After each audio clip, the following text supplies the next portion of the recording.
Over the last few years in German politics, it seems all of the discussion is dominated by the right-wing AfD.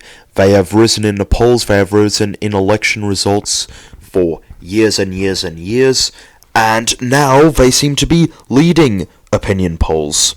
And whatever isn't defined by them seems to be defined in opposition to them.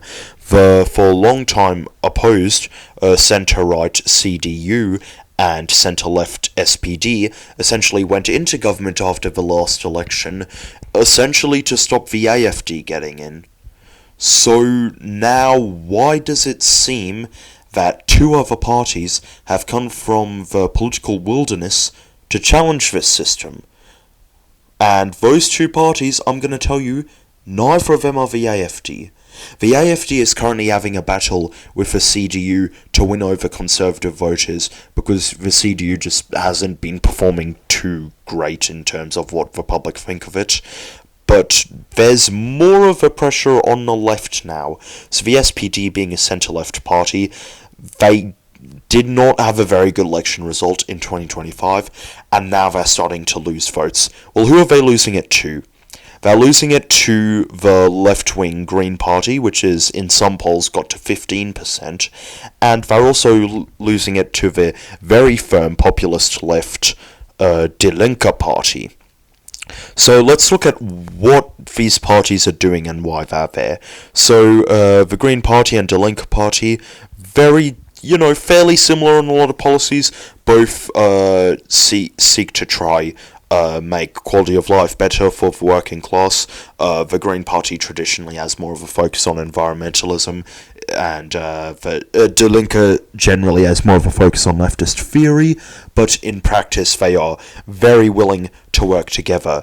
So why did those parties end up where they were?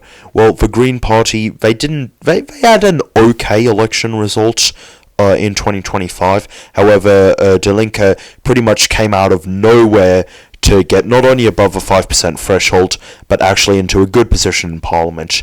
Meanwhile, Bundesrat, which is sort of a left-wing party, it's a bit complicated, who split off from Die Linke, actually didn't cross 5% party threshold to get into Parliament.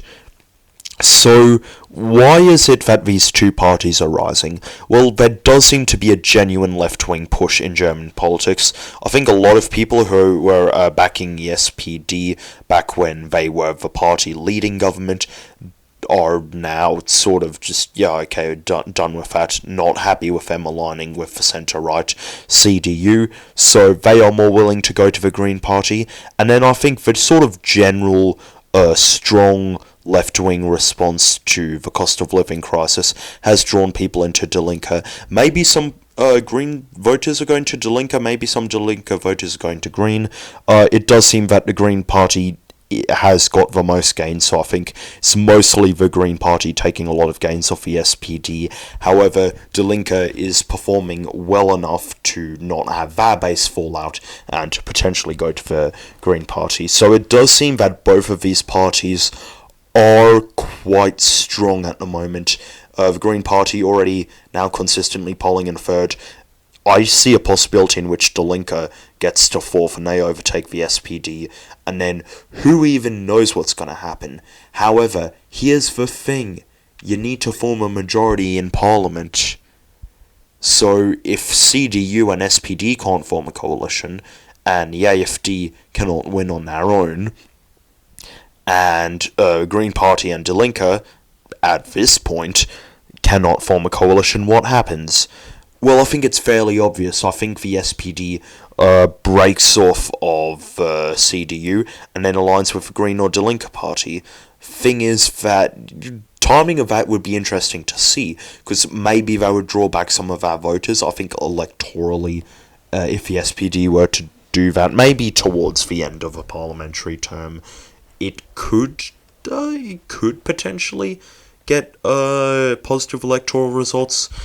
It'll be hard to see, though. I don't really see two-party coalitions in this scenario. I think we're looking at three-party coalitions.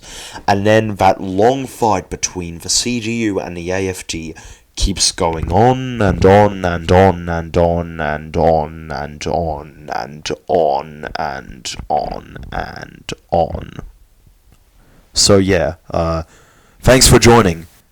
Can't say this isn't interesting.